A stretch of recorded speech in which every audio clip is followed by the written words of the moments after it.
В области действуют 15 специальных мониторинговых групп, осуществляющих контроль за реализацией дорожной карты по предвыборной программе партии «Аманат».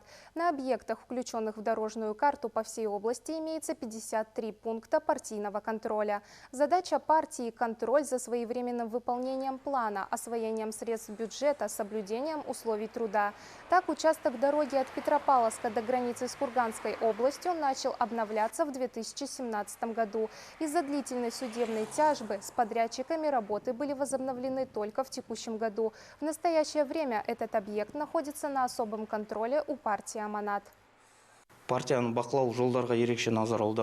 Особое внимание партийный мониторинг уделяет дорогам. 1 марта текущего года председатель партии Ерлан Кошанов в ходе визита республиканского предвыборного штаба в нашу область дал поручение провести усиленный контроль за реконструкцией и ремонтом дороги, в том числе республиканского значения.